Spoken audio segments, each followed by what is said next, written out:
Malawi Brief. Abile Malata awukira ma-activist anzawo makamaka kwa lero ayima kwambiri pa anamiwa ndipo zambiri zili pa audioyi. Mawa wabwino Amalawi konse kumene muli, ine ndine Frederick Bile Malata, mmodzi mwa anthu amene timayankhulapo mu nkhani zosiyanasiyana zochitika mu dziko lino la Malawi. Lero sindikufuna kuti ndichite kupita patali, lero ndikufuna ngokuwunikirani Amalawi mchitidwe wa ma-activist athu mu dziko lino la Malawi. Khalidwe loyipa la ma-activist athu mu dziko lino la Malawi amene tikumawakhulupirira ndi kumawayika kutsogolo, kumawadalira kuti awa akuti atimenyera nkhondo. Lero ndikufuna ndiyambe kufotokoza za ma-activist ife, including ineyo Frederick Bile Malata. Inanso atha kukhala ndi mwayi wondifotokoza mmene ineyo ndilili ndi mmene ineyo ndimachitira. Koma lero, kuyambira lero, ndikufuna ndifotokozerepo za mikhalidwe ya anamiwa, asidedi, antanyiwa, abakili muluzi TV, aboni kalindo, amene Amalawi nthawi zambiri mmakonda kunena kuti zikuchitika zakuti. Amalata muli kuti? Mwakhala chete? Mwadya banzi? Anamiwa muli kuti? Aboni kalindo muli kuti? Antanyiwa muli kuti? Wabakili muluzi muli kuti? Ndeti kufuna kuti tifotokozerepo za mikhalidwe imene. Koma lero ndikufuna ndifotokoze za mkhalidwe wa anamiwa, Sylvester Namiwa asidedi. Sylvester Namiwa anapanga exclusive interview ndi Zodiac kumene adafotokoza za chikhumbo chawo chofuna kuti Attorney General Frank Mbeta atule pansi udindo, komanso Chief Justice Alezini Zikamanda atule pansi udindo, ndi kuti ena onse majaji akuti amene adakhala nawo mu panel yokamba za milandu ya Finance Bank atule pansi udindo. Ndetola nkhani adafunsa kuti kwasala 2 days mutani, adanena kuti ndipo muona zimene zichitike, sikutinso tikubwerera mbuyo ayi. Lero ndimafuna ndingowakumbutsa anamiwa kuti 2 days ija imatha last week. Ngati tikadaperekako grace period ndekuti imayenera kutha Friday, weekend grace period. Lero tikukamba lero ndi lachitatu, nde zija mwauza Amalawi kunena kuti tisidedi sisewera ndipo sijoka. Lero nkhani zija zili pati, popeza kuti Frank Mbeta amene ali Attorney General sadatule pansi udindo, Chief Justice Alezini Zikamanda sadatule pansi udindo. Inuyo lero muli pati? Nde lero ndili pano kuti maka ndifotokozere khalidwe la anamiwa. Kutheka Amalawi simalidziwa bwinobwino khalidwe la anamiwa, mumangoamva, mumangoona ngati kuti ndi munthu ofufuza, koma anamiwa amachita create problem ndi kufuna kuti ayipindulire problem yomweyo imene iwowo ayiyambisa okha. Anamiwa mu dziko lino la Malawi kutangobwera Tonse Alliance mu chaka cha 2020 adayambisa bungwe la sidedi, ndipo bungwe limeneli litangolembetsedwa anapezeka zija zoti anayamba activity yoyamba anayipanga just after 1 month Tonse Alliance ili mboma, ndikupita kukapanga ma demonstrations ku parliament. koma analesedwa kuti sakuyenera kupanga mademo ku parliament ndi malolesedwa. Iwo aja anakakamira ndi kupita kumene kuja mosatsata malamulo, ndipo adagwidwa kumene kuja ndi kupitisidwa ku polisi, kumangidwa ndi anthu ena a DPP okwana 20 amene lawyer wake amene adawayimirira anali amene ali Minister of Justice and Constitutional Affairs a Charles Muhango lero ndi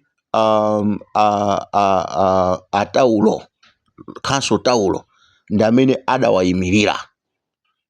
Now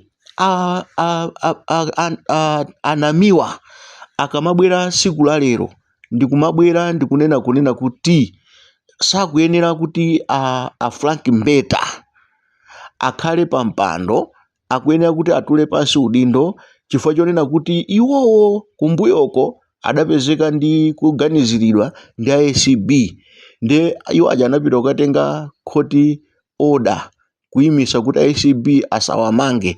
Lero sakuyenera kukhala pa mpando, sakuyenera kugwira ntchito ndi boma lero, pamene iwowo Anamiwawo anali ndi mulandu umene sadasate malamulo, ndipo adapezeka zija zonena kuti anakafika ku khoti, sanakatenge stay order koma anakafika ku khoti, ndipo akhala akugwira ntchito zoyankhulira mtundu wa Malawi kufikira pano, koma ali ndi milandu ku khoti asadachitidwe clear whether ndi olakwa or osalakwa.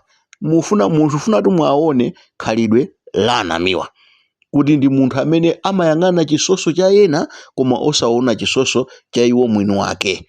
Ndipo a lawyer amene adawayimirira a Charles Muhango lero ndi Minister of Justice and Constitutional Affairs. Kodi akadakhala zija zonena kuti anthu abwere ndi anene kuti chifukwa chonena kuti inuyo a Minister a Charles Muhango mudayimirira Anamiwa atalakwira ndi kuti simukuyenera kukhalanso Minister wa Constitutional Affairs, zikhoza kukhala zomveka ngati a Malawi. Tazifunsani mafunso amene wawa. Anamiwa amayambisa chinthu chimene iwowo amafuna kuti apindule nacho. Anamiwa pa nkhani yokhuzana ndi Attorney General wa nthawi ya MCP Athabo Chakaka Nyirenda akhala akulimbana naye left right and center. Apite akatitengere ndalama zathu zimene zinaperekedwa ku buchale, ngati sakupanga zimenezo atule pansi udindo. Kumapeto Anamiwa samapita ndi gulu ku Capitol Hill kukapanga ma vigils, amapita okha mwina ndi anthu awiri atatu ndi ukayima ku Capitol Hill. Cholinga Anamiwa apindule kuchokera kwa Attorney General, awayitane awapase kanthu akhale pansi. Anamiwa anapanga zomwezo kuyankhula zochuluka zokhuzana ndi imfa ya Achilima ya ndege, ndipo anabwera ndi kumayankhula zambiri kuti achimwendo afotokoze bwanji sanapezeke mu ndege, akakupanda kutero atule pansi udindo. Zonsezo amabwera pa TV ma press conference ndi cholinga chonena kuti aononge dzina la achimwendo abwere anene kuti Anamiwa khalani chete, mwatani kodi. Akatero nkhani zija sizimaoneka kothera kwake. Anamiwa anabwera ndi kugwira khosi la Moses Kunkuyu, anene za black box, ngati safuna kunena atule pansi udindo. Nkhani imene iyi Anamiwa sanafike nayo patali, ma question mark ngati a Malawi muziziziwa zimenezo. Anamiwa atabwera ndi kunena kuti a president apange commission of inquiry, ndipo a president adavomerezana nazo a Dr. Lazarus Chakwera ndikutenga iwo omwewo Anamiwawo ndikuayikamo. Anamiwa ndikuvomereza ndikukalumbira, kena kuanapezeka kuti athamwikamo mmene muja ndekuti alandira ndalama kwinaku ukuboma kuso akufuna opyeze alandire ndalama, kena kubwera kumaza kuwa out of commission of inquiry. Kodi munthu oteroyo amalawi tikhoza kumakhala pano kumamukhulupirira? Anamiwa anabwera mu dziko lino ndi kuopseza CP Feeds, kunena kuti CP Feeds ikupanga uve ndipo itsekedwe. Kunangodusa 3 days Anamiwa sanabwereso ndi report lina lililonse lokhuzana ndi ku CP Feeds kuti anene kuti ku CP Feeds kuja nkhani ija yatha motere. Atangopakula kumene kuja anakakhala chete kupindula pa mavuto amene awayambisa okha. Anamiwa anabwera iyayi Kato Civils ikuyenera kuti imeneja ilandidwe business yake contract chifukwa akugula simenti ku dziko la kunja ku South Africa, sakugula dziko muno ndekuti wachisakupindulira dziko la Malawi. Anamiwa anayitanidwa ndi kupita ku Kato Civils kusalima kumene anakafotokozera mmene amagulira simenti yawo chani. Kumene kuja anachoka akujowa Anamiwa, zithunzi zake mutati muzione, anachoka akujowa. Anabwera kodi ndikutifotokozera mtundu wa Malawi kunena kuti kuja kutayendako motere, ndipo Kato Civils zimene amapanga ndi izi palibe. Kumene kudathera nkhani imeneja Amalawi simudakuone. Lero Anamiwa abwera ndikumakanena kuti Council Frank Mbeta atule pansi udindo chifukwa choti anaziteteza yekha kusafuna kuti akafike m'manja mwa ACB. Lerolo ndi Attorney General ndi akuyenera kuti basi anthu sangamukhulupirire atule pansi udindo. Cholinga cha Anamiwa sikunali kuja kuonena kuti akufuna kutumikira mtundu wa Malawi ayi, koma cholinga chawo ndi kuja kuonena kuti Council Frank Mbeta awayitane Anamiwa awapase azikadya kunyumba kwawo, cholinga iwowo ziziwayendera osati ngati Amalawi ziziwayendera. Anapita kumakaopseza ndipo kwangosala 2 days muona anthu amenewa basi atule pansi udindo. Lero 2 days ja inatha. Amalawi mwaona Anamiwa akukambaso nkhani zimenezi? Have you seen Anamiwa akukambaso nkhani zimenezi? Question mark. A Chief Justice atule pansi udindo. Lero mwaona konso 2 days jamanena ija pa Zodiac, ananenatu pa Zodiac pa TV ya dziko la Malawi, national TV ya Zodiac, ananena kuti kwangosala 2 days ndipo sidedisise we don't joke, mudikirire. Lero ali pati palibe chimene anganene. Ine chimene ngakupempheni Amalawi ndichonena kuti Anamiwa si munthu womukhulupirira. Anamiwa amadana ndi anthu, amafuna kuthesa ntchito za anthu, amafuna kuononga makampani a dziko muno. Cholinga chonena kuti iwo aja azioneka ngati kuti ndi ofufuza koma akufuna kuti apindule ndi vuto limene akulibweresa okha. Ndipo ichi a DPP akapanda kusamala aononga anthu awo chifukwa cha khalidwe la Anamiwa limene lidapangitsa kunena kuti ngakhale achakwera amafuna kumamvera nkhani za Anamiwa osadziwa kuti Anamiwa afuna apindulirepo.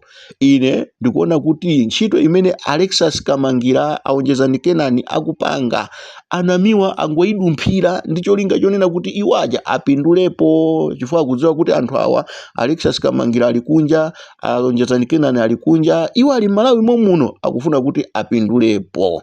Ine ndikupempha kunena kuti tithese mchitidwe uwu umene amabwera iye ayindachidwa abduct chanchani cholinga choti anthu aziviredwa chisoni, kumakapanga mademo, kumakatenga gulu kuti ali amenye kuti aziviredwa chisoni. Mchitidwe uwu kuti uthe ofuna kumaononga mayina anthu, ofuna kumathesa ntchito za anthu, panafunikira ngati ICB awafufuze Anamiwa komanso ndi asidedi kuti chifukwa chani samamalizisa nkhani zimene iwo aziyamba. Apolisi awafufuze asidedi kuti chimachitika ndi chani, kuseri kwa sidedi kukuli chani, chifukwa imene amapanga iyi ndi stealing by trick, kuba 419. Nde munthu amene ali akuba mwa 419 stealing by trick, amene yoyo akufunika kufufuzidwa ndi kupeza kunena kuti chitidwe umene uwu ndi oyipa, umene umapereka amachita ma intimidation, amaopseza makampani a dziko lino kuti azigwira ntchito yawo bwinobwino, amalephera kugwira ntchito. Anthu amene amakhala kuti ayikidwa pa mpando amalephera kugwira ntchito bwinobwino. Komanso kumakhala character assassination, amawononga mbiri za anthu abwino amene akugwira ntchito ngati mmene akupangiramu, kumachita kutchula dzina ndithu kuti Council Frank Mbeta anapangadwa izi, atule pansi udindo, asakhalenso pamenepo, motumidwa mwina ndi anthu ena pofuna kuti awononge zina.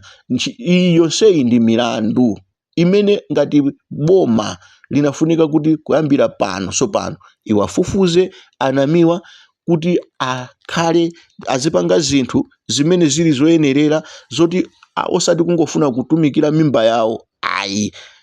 Kuti Amalawi ngakhale anamiwa atabwera lero ndikunena kuti tiyeni kunsewu, musayerekeze kumanyamuka ndi kumapita kunsewu kukapanga mademo, chifukwa mungothandizira amfumuwo oledzerawo kupitira kuledzera kutumikira mimba yawo. Inuyo mukanyamuka ndikumanena kuti tikupita kunsewu tikufuna tikapange mademo kuti ati a Chief Justice atule pansi udindo kapena a Council Frank Mbeta atule pansi udindo, mudziwe kuti mukuthandizira chuma chimene akufuna anamiwa azipeza kuzera mu 419 stealing by trick, kuzera mu intimidation, kuopseza, kuzera mu character assassination imene akupangayi. Kutero kumukhala kumuthandizira inuyo kuti iwowo azikwera jipi sopano. Si munthu tu amasewera panopa anamiwa,